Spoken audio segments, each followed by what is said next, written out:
लकुम दीनुकुम वलिय दीन।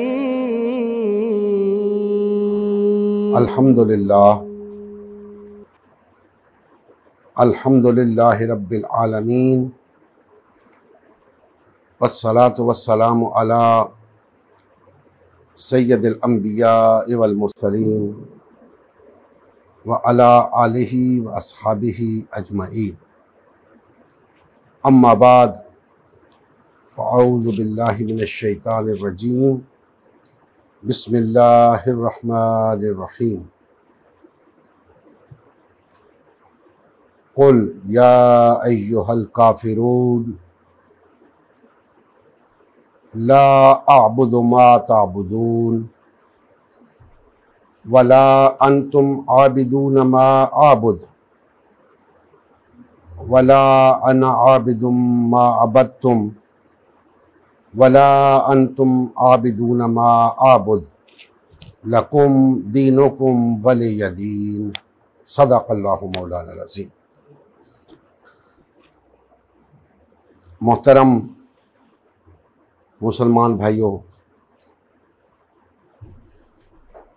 अल्लाह ताला का एहसान अज़ीम है जिसने इस पुरफ़ितन दौर के अंदर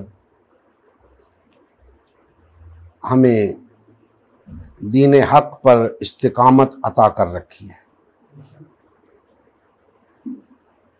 अल्लाह ताला हमें मरते दम तक इस दीन हक़ पर कायम रखे।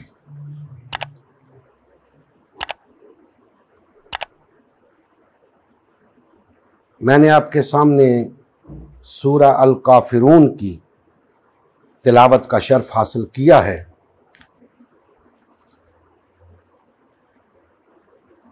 कोशिश करूँगा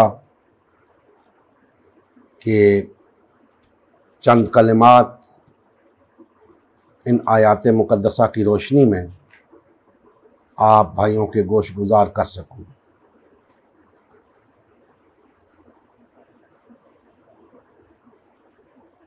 ये सूरह मुबारका मक्की सूरा है। कुछ अक़वाल इसके मदनी होने के बारे में भी हैं, लेकिन सूरह मुबारका का मज़मून इस नौइयत का है जिससे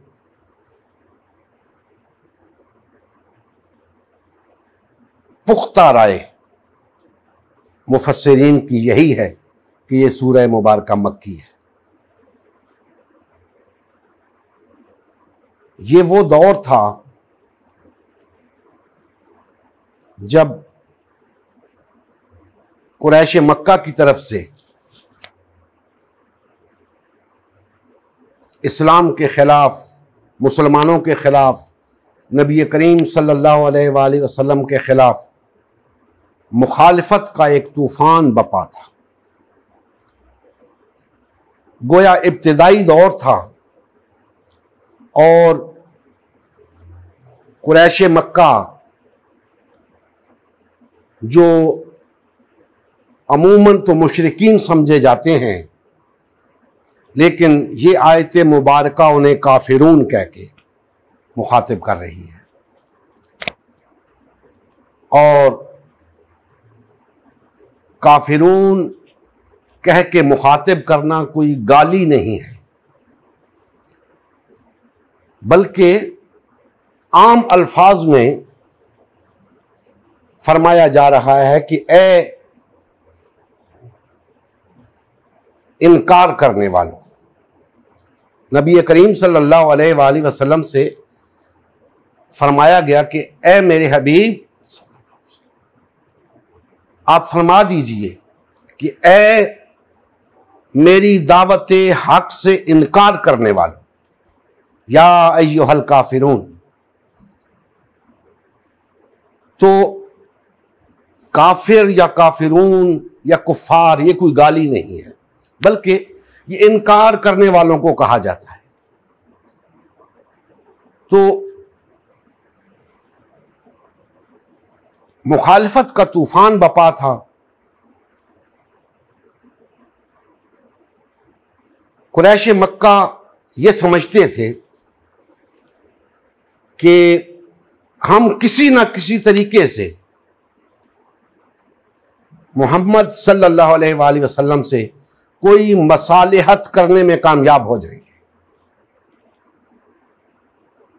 उनके दीन और अपने दीन के अंदर कोई हम आहंगी पैदा करने में कामयाब हो जाएंगे।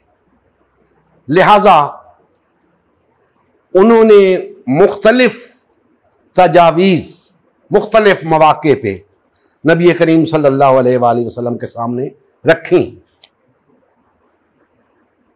मालो दौलत की पेशकश की, आप जितना मालो दौलत चाहते हैं वो ले लें, हमारे साथ कुछ मसालियत कर लें। 1 साल हम आपके इलाहा की इबादत किया करेंगे, 1 साल आप हमारे बुतों की इबादत किया करें। कुछ इस तरह का पैचअप कर लेते हैं कि आप भी खुश रहें, हम भी खुश रहें। कभी यह लालच दिया गया कि आपको खूबसूरत तरीन औरत शादी के लिए पेश करते हैं,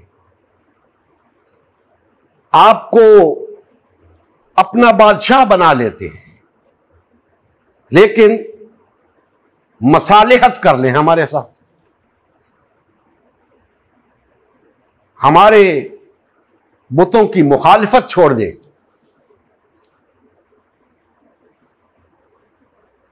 मिलजुल के रहेंगे, मजहबी रवादारी कायम करें, मजहबी हम आहंगी कायम करें। आज भी आप सुनते हैं, देखते हैं कि मजहबी रवादारी के नाम पे, मजहबी हम आहंगी के नाम पे इस्लाम और दीगर अदियान के माबैन मसालिहत और मफाहिमत की कोशिशें होती हैं। यह सूरह मुबारका इस मफाहिमत, इस मसालिहत, इस मजहबी रवादारी का दो टोक जवाब है। लोग इस आयत मुबारका को मजहबी रवादारी के तौर पे लेते हैं कि नबी करीम सल्लल्लाहु अलैहि वसल्लम ने फरमाया, तुम्हारे लिए तुम्हारा दीन और मेरे लिए मेरा दीन। इसको मजहबी रवादारी का नाम दिया जाता है। दोस्ताने मोहतरम, ऐसा नहीं है। आगे चल के अर्ज करूंगा। तो कुरैश मक्का वो मजहबी हम आहंगी चाहते थे, वो मफाहिमत चाहते थे, वो मसालिहत चाहते थे कि किसी तरीके से ये जो मोहम्मद सल्लल्लाहु अलैहि वसल्लम ने अपने दीन और हमारे दीन के दरमियान जो एक लकीर खींची है, ये मिट जाए। इनके दरमियान जो फर्क है वो मिट जाए, वो भी एक दीन के तौर पे रहे, हमारा दीन भी रहे। इनके दरमियान कोई मखासमत ना हो, इनके दरमियान कोई टकराव ना हो। तो उसके जवाब में यह सूरह मुबारका नाजिल हुई। उनकी उस ख्वाहिश के नतीजे में यह सूरह मुबारका नाजिल हुई, क्योंकि वो अभी तक मायूस नहीं हुए थे इस बात से। वो समझ रहे थे मुसलमानों का इब्तदाई दौर है, हम समझा लेंगे, हम इन्हें बाज रख लेंगे,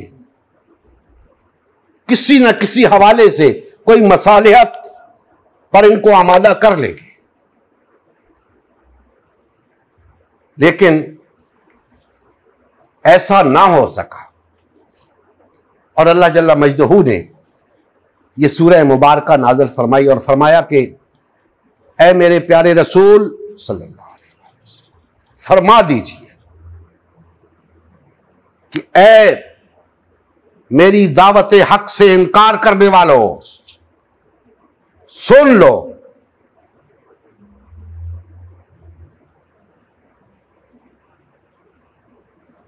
जिनकी तुम इबादत करते हो,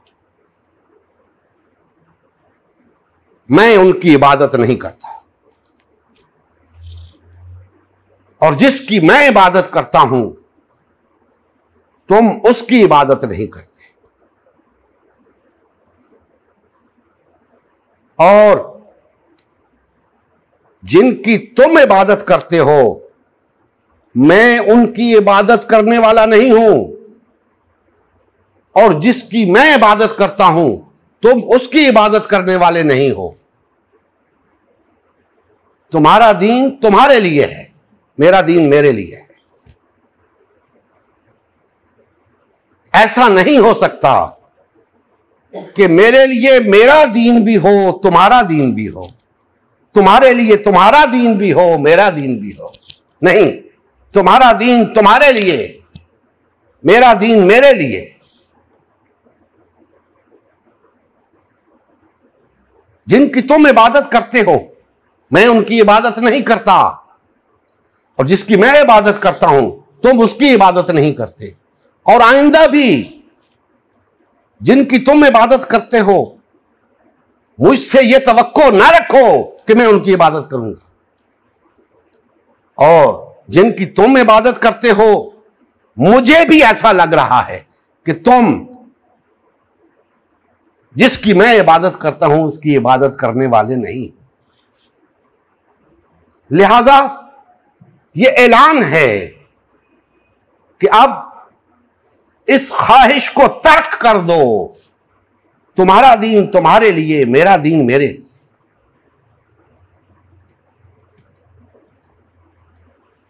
दोस्ताने मोहतरम,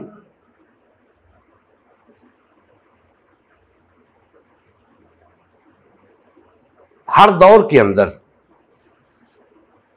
तौहीद परस्ती की राह में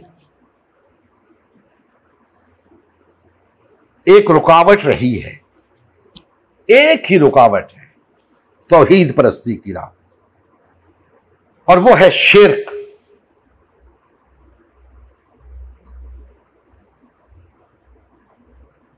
कुरैश मक्का इबादत का जो तसव्वुर रखते थे, जो इबादत कर रहे थे, वो शिर्क पर मबनी थी। नबी करीम सल्लल्लाहु अलैहि वसल्लम की दावत तौहीद परस्ती की थी। यह मुमकिन न था कि शिर्क और तौहीद के दरमियान हम आहंगी पैदा हो जाए। फिर न शिर्क शिर्क रहता, न तौहीद तौहीद रहती। तो तौहीद परस्ती की राह में हमेशा जो रुकावट रही है वो शिर्क है, और शिर्क किसी न किसी शक्ल में जाहिर होता है। शिर्क की तो बेशुमार अक़साम हैं, बेशुमार सूरतें हैं। नबी करीम सल्लल्लाहु अलैहि वसल्लम के दौर में शिर्क की जो सबसे बड़ी शक्ल थी वो बुत परस्ती थी। तो गोया बुत परस्ती तौहीद परस्ती की राह में सबसे बड़ी रुकावट थी।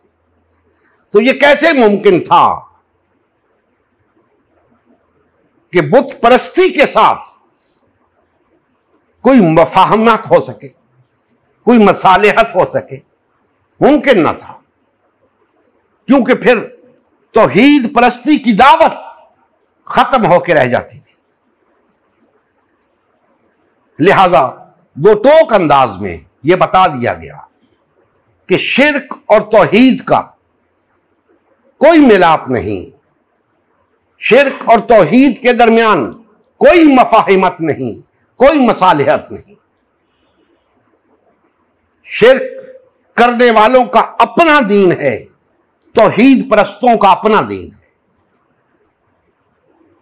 और यहां से यह बात भी वाज़े होती है कि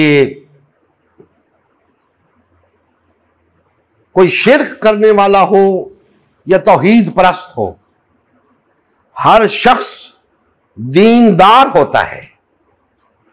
हर शख्स दीनदार होता है, कोई ना कोई दीन है उसका।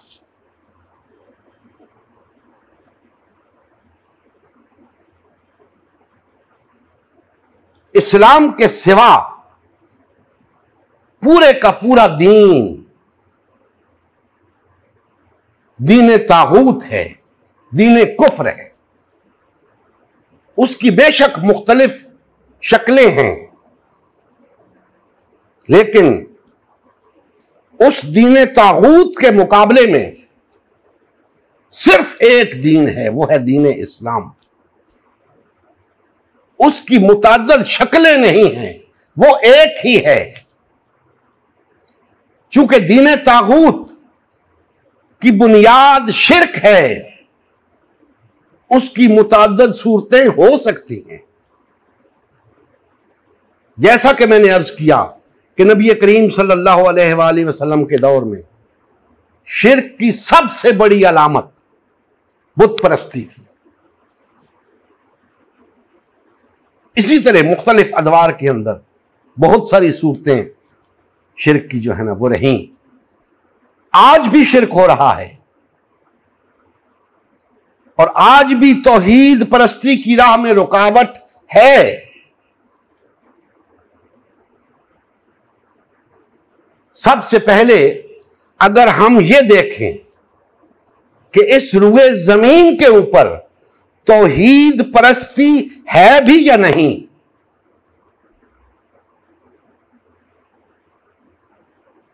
तो हमें यह नजर आएगा कि तौहीद परस्ती का दावा तो मौजूद है, तौहीद परस्ती के दावेदार तो मौजूद हैं, तौहीद परस्ती मौजूद नहीं।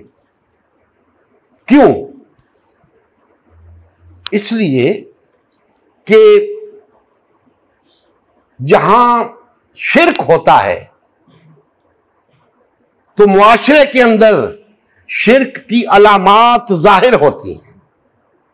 जहां तौहीद होती है तो मुआशरे के अंदर तौहीद की अलामात जाहिर होती हैं। शिर्क की क्या अलामात हैं? याद रखें, शिर्क तमाम बुराइयों का मंबा है। तमाम बुराइयां शिर्क से फूटती हैं। बदअमनी शिर्क से फूटती है, कत्लो गारतगरी शिर्क से फूटती है, फहाशी और ओरियानी शिर्क से फूटती है, नाइंसाफी जुल्म शिर्क से जन्म लेता है। हर बुराई, हर जुल्म उसका मंबा शिर्क है। और उसके मुकाबले में तौहीद, अगर मुआशरे के अंदर तौहीद हो तो मुआशरे में अमन नजर आएगा, मुआशरे के अंदर खुशहाली नजर आएगी, मुआशरे के अंदर अदलो इंसाफ नजर आएगा, मुआशरे के अंदर इफ्फत और हया नजर आएगा। ये तौहीद के समारात हैं, तौहीद परस्ती के इनामात और फवायद हैं जो मुआशरे में नजर आने चाहिए। महज तौहीद परस्ती के दावे से कोई तौहीद परस्त नहीं बन जाता। तौहीद परस्ती खुद बताती है कि तौहीद परस्ती हो रही है या नहीं हो रही। तो आज अगर हम अपने मुआशरों के ऊपर नजर दौड़ाएं तो हमें हर तरफ बुराई ही बुराई नजर आती है, बदअमनी नजर आती है, मुआशी बदहाली नजर आती है, कत्लो गारतगरी नजर आती है, जुल्म और नाइंसाफी नजर आती है। और ये तमाम अलामात शिर्क ज़दा मुआशरे की है। तौहीद परस्त मुआशरे के अंदर ये चीजें नहीं होती, होती हैं तो बहुत कम होती हैं। गलबा किस बात का होता है? अमन का, अदलो इंसाफ का, खुशहाली का।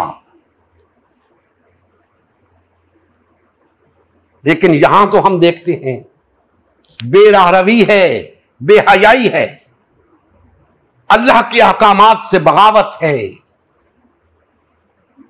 ख्वाहिश नफ्स की पैरवी है, शिर्क ही शिर्क नजर आता है।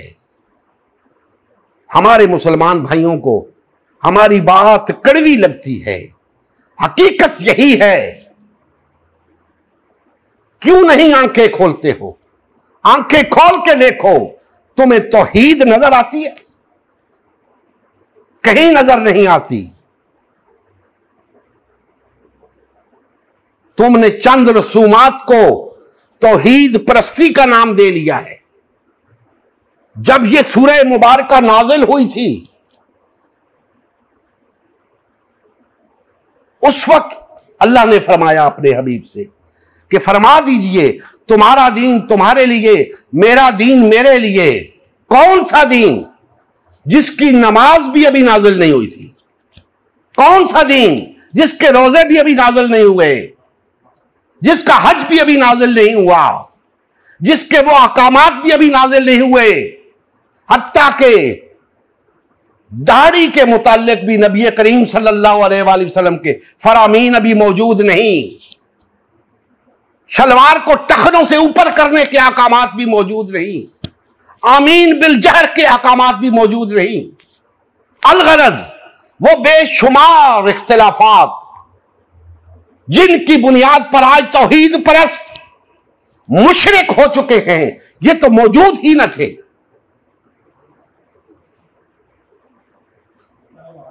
ये वो तमाम चीजें थीं जो मौजूद न थीं, दीन मौजूद था। तो वो कौन सा दीन था? वो कौन सा दीन था जिसमें न नमाज थी न रोजा था? और फिर याद रखें, उस दीन का ताल्लुक इबादत के साथ था। उस दीन का ताल्लुक इबादत के साथ था। इबादत का जिक्र आया तो दीन पे बात खत्म हुई कि तुम्हारे दीन में जो इबादत है वो मेरे दीन में नहीं है, मेरे दीन में जो इबादत है वो तुम्हारे दीन में नहीं है। और यह बता दिया गया कि वो इबादत ही तो असल दीन है, वो इबादत ही तो असल दीन है। सवाल पैदा हुआ, ना नमाज थी, ना रोजा था, ना हज था, ना ज़कात थी, फिर इबादत क्या थी? आप कह सकते हैं जी उस वक्त तो नहीं था, अब तो है। अरे अब तो है, लेकिन उस वक्त दीन क्या था? जिन लोगों ने ये सब कुछ नहीं किया उनका दीन क्या था? जो ये सब कुछ करने से पहले अपनी जान अल्लाह के हुजूर पेश कर चुके, उनका दीन क्या था? समझने की बात है, गौर तलब बात है। दोस्ताने मोहतरम, जो दावत नबी करीम सल्लल्लाहु अलैहि वसल्लम ने कुरैश मक्का के सामने रखी, ला इलाहा इल्लल्लाह, तो उन्हें इस बात की समझ आ गई थी कि यह दावत ऐसी वैसी नहीं कि कोई चंद रसूमात की बात हो। वो तो अपने तई उन्होंने नबी करीम सल्लल्लाहु अलैहि वसल्लम को चकमा देने की कोशिश की कि अगर इस तरीके से कोई मसालियत हो जाए, कोई मफाहिमत हो जाए तो बात बन जाएगी। वरना हकीकतन वो ये बात जान चुके थे कि इस दावत का माना क्या है, इसकी हकीकत क्या है। इसकी हकीकत वो ये बात जान चुके थे कि ला इलाहा इल्लल्लाह का मतलब है इस रुए जमीन के ऊपर अल्लाह की हाकमियत का क़याम, अल्लाह के अहकामात की पैरवी, अल्लाह के कानून का निफाज। और फिर उन्हें इस बात का भी इल्म हो गया था कि यह दीन महज रसूमात वाला दीन नहीं है, बल्कि ये वो दीन है जो पूरी इंसानियत को अपने निफाज के बाद फलाह अता कर सकता है। पूरी इंसानियत के अंदर से बदअमनी, जुल्म और नाइंसाफी, बेहयाई, फहाशी, उरियानी, इन तमाम चीजों को खत्म कर सकता है। सरदारों की सरदारियां खत्म कर सकता है, अजारादारों की अजारादारियां खत्म कर सकता है। लिहाजा उन्होंने इस दीन की मुखालिफत की। तो दोस्तान मोहतरम, दीन वही था जो नबी करीम सल्लल्लाहु अलैहि वसल्लम ने पेश किया, मक्का के अंदर पेश किया। कुरैश मक्का को बता दिया तुम्हारा दीन अलग है, मेरा दीन अलग है।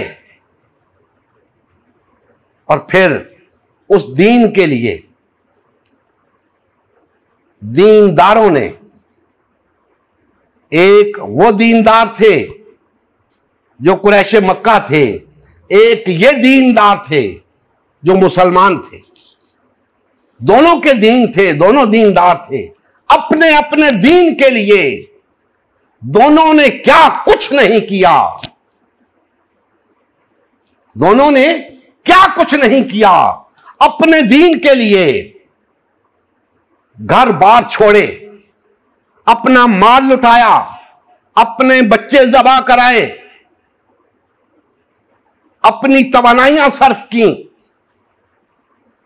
जो कुछ कर सकते थे किया। यही अदियान के तकाजे होते हैं। अगर अदियान की बका मतलूब हो तो अदियान के ये तकाजे होते हैं। अदियान का अगर निफाज मकसूद हो तो ये अदियान के तकाजे होते हैं। सिर्फ इस्लाम के नहीं, तमाम अदियान के यही तकाजे हैं कि अपने दीन के लिए मर मिटो, कुछ कर गुजरो, सब कुछ कर गुजरो। और अगर दीनदार घरों में बैठ रहे हैं, मुसल्लों पे बैठ रहे हैं, खानकाहों के अंदर बैठ रहे हैं, महज वाज़ो तबलीग पे लग जाएं, महज इस्लाह की बातें करने लग जाएं, तो दीन नहीं बचेगा। अगर सारी रुए जमीन के लोग नाम के मुसलमान बन जाएं, दीन नहीं होगा। दीन कुर्बानियां मांगता है। दीन के गलबे के लिए, दीन की बका के लिए कुर्बानियों की जरूरत है, तकलीफें उठाने की जरूरत है। कोई दीन भी कभी भी गालिब नहीं आया अगर उसके पैरोकारों ने कुर्बानी नहीं दी थी। इस्लाम के बारे में तो सब जानते हैं कि इसके गलबे के लिए कितनी कुर्बानियां दी गई। उन अदियान को भी देख लें जो इस्लाम के सिवा हैं, क्या वो बगैर कुर्बानियों के गालिब आए हैं? हरगिज नहीं। उनके लिए भी लोगों ने कुर्बानियां दी हैं। हमारे सामने है दीन जमहूर। दीन जमहूर के लिए लोगों ने क्या क्या कुर्बानियां नहीं दी। फांसी तक चढ़े हैं लोग, कोड़े खाए हैं लोगों ने, कत्ल हुए हैं लोग दीन जमहूर की खातिर, जेलें काटी हैं लोगों ने दीन जमहूर की खातिर। और हम चाहते हैं कि दीन इस्लाम की खातिर हमें कुछ ना करना पड़े, बस नमाजें पढ़े जाएं, रोजे रखे जाएं, हज और उम्रे किए जाएं, महफिल मिलाद सजाई जाएं, मुहर्रम के जलूस निकाले जाएं, बस तबलीग के लिए निकल जाएं। हमें दीन के गलबे की कोई फिक्र नहीं, दीन के निफाज की कोई फिक्र नहीं। तो याद रखें, अगर आपको दीन की फिक्र नहीं तो दीन को आपकी भी फिक्र नहीं। इसीलिए तो आज जलील और रुसवा हो रहे हैं। अपने तई तो दीनदार हैं ना, नमाजें भी पढ़ते हैं, रोजे भी रखते हैं, हज भी करते हैं, लेकिन पूरी दुनिया के अंदर रुसवा हो रहे हैं, जलील हो रहे हैं। और अगर ये वाकईतन दीनदार होते तो आज गालिब होते, आज एक बावकार कौम के तौर पे जी रहे होते, आज इस रुए जमीन के ऊपर सुपर पावर होते, अक़वामे आलम की इमामत इनके हाथ में होती। लेकिन नहीं, वो दीन की खातिर कुछ करने को तैयार नहीं है। दोस्तान मोहतरम, रोज आपसे यही बातें करता हूं, रोज आपको यही रोना सुनाता हूं कि आज हम तकसीम हैं, तौहीद परस्ती का दावा रखने के बावजूद तकसीम है। सुन्नी, शिया, बरेलवी, देवबंदी, अहले हदीस, अहले कुरान, मजहबी तौर पे भी तकसीम है, सियासी तौर पे भी तकसीम है। यह तौहीद परस्ती की अलामत नहीं है, यह अल्लाह का अजाब है, यह शिर्क की अलामत है। तौहीद परस्ती की अलामत वहदत है। अगर हम चाहते हैं कि हम शिर्क से निकल आए, हम तौहीद परस्त बन जाएं, तो इसके सिवा चारा ही नहीं कि हम वहदत इख्तियार कर लें, हम एक हो जाएं। इसके सिवा कोई चारा नहीं। अगर आप इसी तरह टुकड़ों में तकसीम रहेंगे तो याद रखें, यह तफरका शिर्क है, यह शिर्क है, यह शिर्क है। और शिर्क तौहीद परस्ती की राह में वाहिद रुकावट है। इसे तर्क नहीं करेंगे, तौहीद परस्त नहीं बनेंगे। यह बात अपने ज़हनों से निकाल दें कि सिर्फ बुतों को सजदा करने से बंदा मुशरिक होता है। नहीं दोस्तान मोहतरम, अगर आपके अंदर कोई ऐसी बुराई पाई जा रही है जिसने पूरे मुआशरे को लपेट में ले रखा है, तो याद रखें आप शिर्क में मुब्तला हैं। और यह तफरका ऐसी बुराई है कि इसने पूरे मुआशरे को अपनी लपेट में ले लिया है, 1.5-2 अरब मुसलमानों को अपनी लपेट में ले लिया है। हम जोग्राफियाई सतह पे तकसीम हो गए, हम लिसानी सतह पे तकसीम हो गए, हम मजहबी सतह पे तकसीम हो गए, हम सियासी सतह पे तकसीम हो गए। इससे बड़ा अजाब क्या है? इससे बड़ा शिर्क क्या है? अगर नबी करीम सल्लल्लाहु अलैहि वसल्लम के दौर में तौहीद परस्ती की राह में सबसे बड़ी रुकावट बुत परस्ती थी, तो आज के दौर में तौहीद परस्ती की राह में सबसे बड़ी रुकावट फिरका परस्ती है, शख्सियत परस्ती है, मसलक परस्ती है, मजहब परस्ती है, वतन परस्ती है, कौम परस्ती है। निकल आए इससे, ये अल्लाह का अजाब है। उम्मत बन जाएं, उम्मत मुस्लिमा बन जाएं, वहदत इख्तियार कर लें, अल्लाह की रस्सी को सब मिलकर मजबूती से थाम लें। इसके सिवा चारा नहीं है। वरना याद रखें,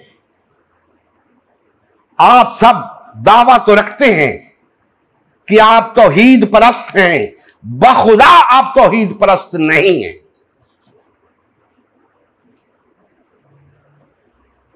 आप तो शिर्क में मुब्तला हैं। तौहीद परस्त होते तो एक होते, वहदत होती तुम्हारे अंदर।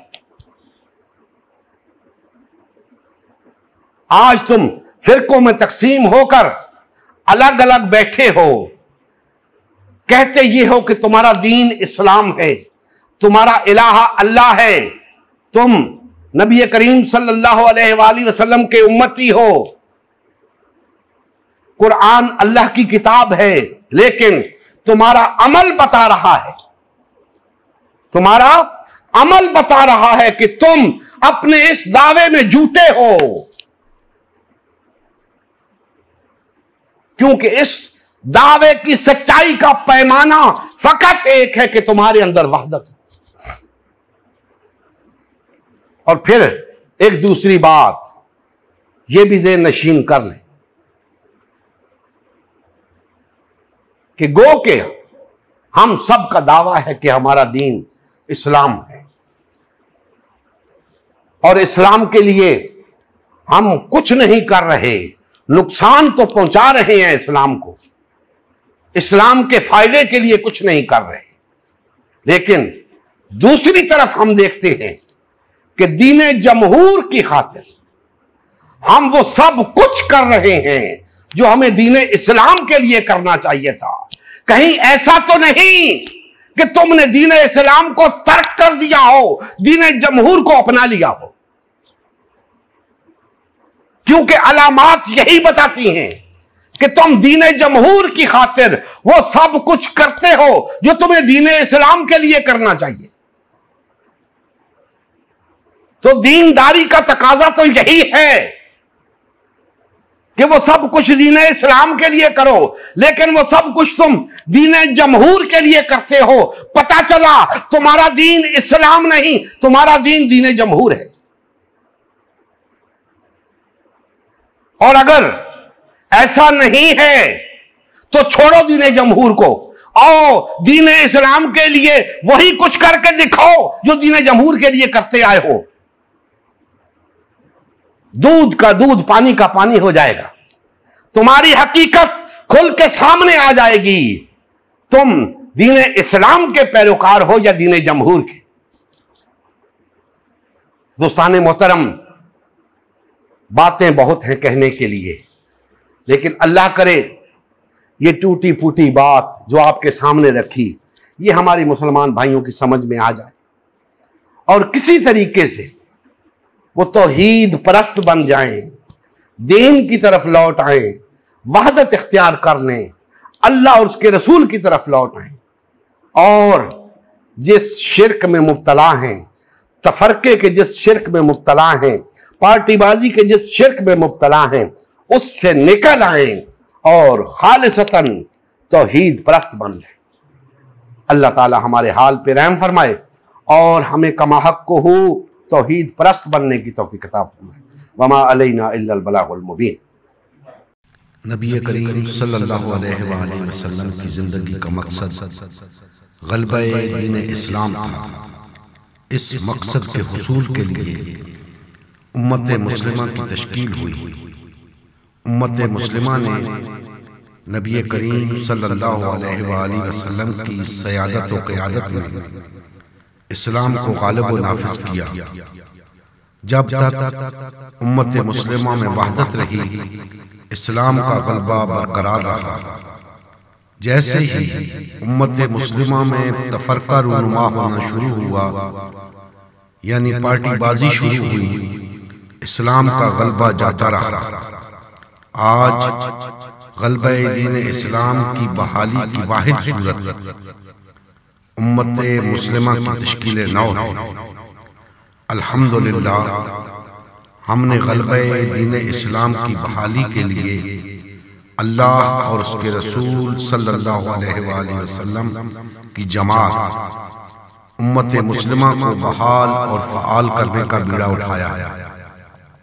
ये फ़कत हमारा ही नहीं बल्कि तमाम कलमगो अफराद का अव्वलीन फरीज़ा है कि हर किस्म के बातिल और तागूती निज़ाम के खिलाफ उठ खड़े और गलबे दीन इस्लाम की बहाली के लिए फिर कवारियत और पार्टीबाजी से किनारा कश होकर सिर्फ और सिर्फ उम्मत मुस्लिमा को बहाल और फ़आल करने में अपना तन मन धन लगाए। आइए इस मिशन का हिस्सा बनकर दीनी गैरत और हमीयत का सबूत देते हुए अपना फर्ज मनसबी अदा कीजिए। मजीद तफसील के लिए हमारा यूट्यूब चैनल उम्मत मुस्लिमा सब्सक्राइब कीजिए। हमारा फेसबुक पेज उम्मत मुस्लिमा की तश्कील नौ लाइक कीजिए। इस पैगाम को ज्यादा से ज्यादा शेयर कीजिए। सवाल और जवाब या फीडबैक के लिए हमारा व्हाट्सएप ग्रुप या मैसेंजर ग्रुप ज्वाइन कीजिए या इस नंबर पर राब्ता कीजिए। नंबर और तमाम लिंक्स डिस्क्रिप्शन में भी मौजूद हैं। जज़ाकुमुल्लाहु खैर।